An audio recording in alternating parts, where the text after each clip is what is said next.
Hey, this is Elizabeth Barone reading from Diving Into Him, the first book in the South of Forever series, and this is chapter 1.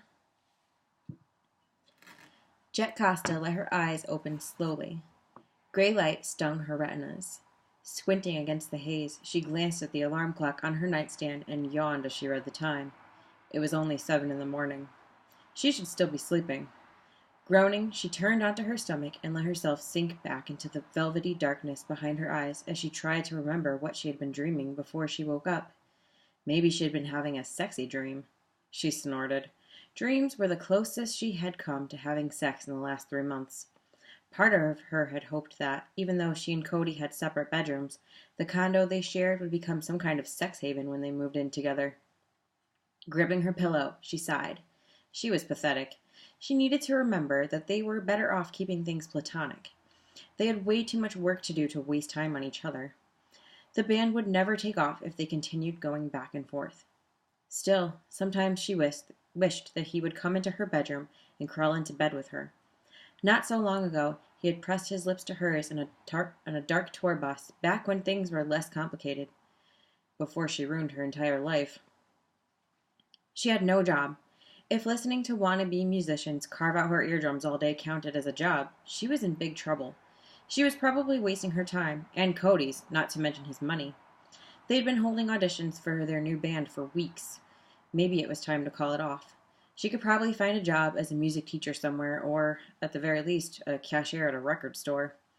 Separating for good would probably be the best thing for her and Cody, she surmised.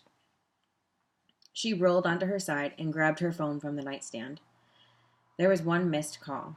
Her eyes widened as she read the name on the display. Her heart beat frantically in her chest. She wanted to shut the ringer off and go back to sleep. Knocking herself out would require more Benadryl, though, and it was already 7:10. She wondered where the time was going. Nibbling on her lower lip, she stared at the phone, unable to believe what she was seeing. It seemed impossible. She hadn't spoken to Griff in almost 5 months. He was a part of her old life, and she preferred that it stayed that way. Besides, there was no reason for him to call her, unless he was apologizing for what had happened all those months ago when Perpetual Smile broke up. She sat up at the thought. Griff had never been slow to admit when he was wrong. It didn't make sense for him to wait so long to say that he was sorry for what he did. There had to be another reason for him to call. As she toyed with the idea of calling him back, her phone went off in her hands. Jumping, she nearly dropped it. Griff's name appeared on the screen. Hands shaking, she accepted the call and pressed the phone to her ear. She opened her mouth, but no words came out. She had no idea how to answer. Neither a casual, hey, nor a professional, Jet Costa seemed right. She sat cross-legged on her bed, mouth hanging open. Hello, Griff said into her ear. He sounded confused. Anyone there? Sirens blared in the background, nearly drowning him out. Jet frowned, wondering where he was. Yeah, she said, voice thick with emotion and sleep. Jet. He paused as the sirens flared again. When they died down, he wasted no time on pleasantries. You've really fucked up this time. Her eyebrows shot up. Even 5 months earlier, when she deserved it, he had never spoken to her like that. Excuse me? She lifted the phone from her ear, double-checking the name on the caller ID. You heard me. More sirens whizzed by wherever he was. He raised his voice over the noise. Either you're crazy or there's something you haven't told me. Jet blinked. What are you talking about, Griff? She glanced at the time again. It was too early for him to be drunk or stoned. Besides, it wasn't like him to pick a fight. Don't play stupid, he said. She scowled. Griff, I have no idea what the hell you're talking about. Why don't you just tell me? I got an interesting phone call from a guy named Owen around 3 this morning, Griff began, sirens drowning out the rest of what he said. Jet wrinkled her nose. Where the hell are you? Don't change the subject. She heard the flick of a lighter and the sharp inhale as Griff lit a cigarette. She reached for her own cigarettes. According to the Homeowners Association, she wasn't supposed to smoke in the condo. She would just have to buy some of those fancy plug-in air fresheners. Seriously, she said as she lit her own cigarette. Where are you? Los Angeles, Griff said. Are you going to let me finish, or can you fill in the blanks yourself? Jet sighed. I don't know what your deal is, dude. You're going to have to spell it out for me. She tapped Ash into a half-empty glass of water. Owen says he's the owner of a bar called the Groggy Frog. Does that ring a bell? Shrugging, Jet took another drag. Nope. Jesus, Jet, Griff swore. Do you owe them a huge tab or something? Her mouth dropped open. Low blow, bro. Her grip on her phone tightened. Well, according to this Owen guy, you scheduled Perpetual Smile last year to play a show there in 3 weeks. Griff sounded smug. It made her want to punch him. She snorted. Sounds like a scam. Did you tell him that the band isn't even together anymore? She finished her cigarette and dropped it into the water. It sizzled as it went out. He said that he paid the band up front in cash for ticket sales. Well, actually, he said he paid you. Griff's voice rose as he spoke. Jet started to tell him that she was done talking to him. Then she froze. Did he say where this bar supposedly is? Boston, Griff said. One of the stops on the tour you got canceled. Gritting her teeth, Jet narrowed her eyes. That's not fair. Griff snorted.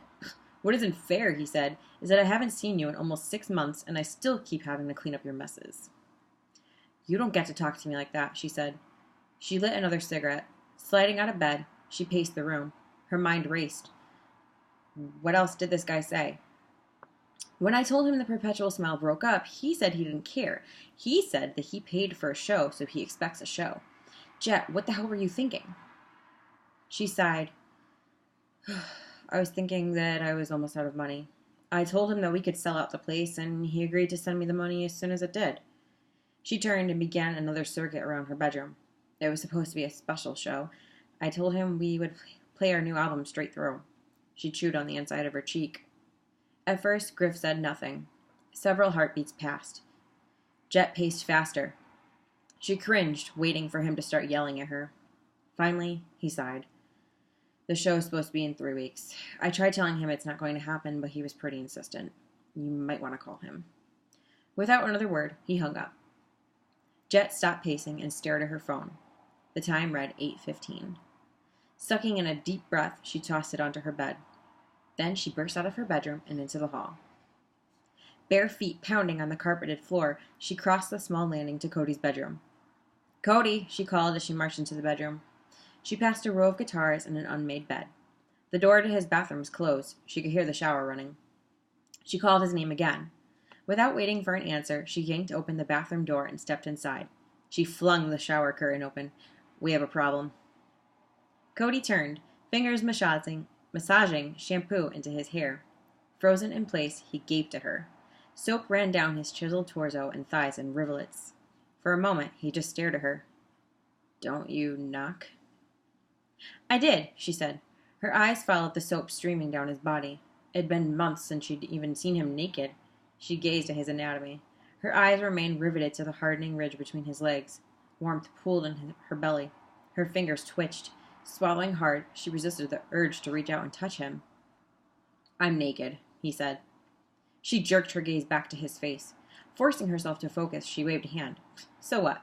Listen, we need to get a band together pronto. Isn't that what we've been doing? He dipped his head under the stream of water, rinsing his black hair. Her breath caught in her throat. For a moment, she wondered what would happen if she shed the t-shirt she had worn to bed and climbed into the shower with him. Her feet remained rooted to the floor, though. She needed to stay professional. Let him make the first move, if the time came. Sort of, she said, thinking of the last few open auditions they'd sat through. We need to do it faster, though. Taking a deep breath, she plunged forward. I sort of scheduled a show that I forgot about. We need a band ASAP. I can't get out of it. I already spent all the money they paid me. She swallowed hard. He lifted an eyebrow, but didn't say anything. Lathering up a bar of soap, Cody began washing his body. Hot water and soap sluiced down his arms, legs, and back. We could have a band by now, he said, if you weren't so picky. She narrowed her eyes. You were at the sessions. You heard how bad they all were. She put her hands on her hips. You're too critical. He put the bar of soap on the ledge of the tub and rinsed off. Water sprayed jet, wetting her t-shirt. She remained frozen in her spot, the shower curtain clutched in one hand. Can I finish my shower in peace? Jet tightened her grip on the shower curtain. No, she said. We need to figure out what we're doing. Cody took a deep breath. He locked his blue eyes on her brown ones.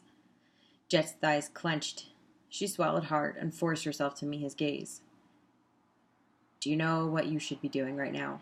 He asked. She shrugged. Buying myself a vibrator, she mumbled. You should be getting ready for practice tonight. He squirted face wash into the palm of his hand and massaged it into his face. His fingers grazed the light beard he had grown. Electricity rocketed through Jet. Taking a deep breath, she shook her head. What's the point of practicing? She threw up her hands. We need a band, Cody. We won't be able to play any shows if we lose our edge, he said. He stepped under the stream of water once more. Turning in a slow circle, he rinsed off completely, giving her a 360-degree view of his body. I hate you right now, she said between gritted teeth. Why? He shut off the water. You always tell me to practice every day. In fact, you never stop telling me to practice. Just because I started off in a boy band doesn't mean I can't play guitar. You know how I play. She held up her hands, releasing the shower curtain. Okay, I get it. He stepped out of the tub and onto a bath mat. She took a step back. Beads of water ran down his skin and dripped onto the floor.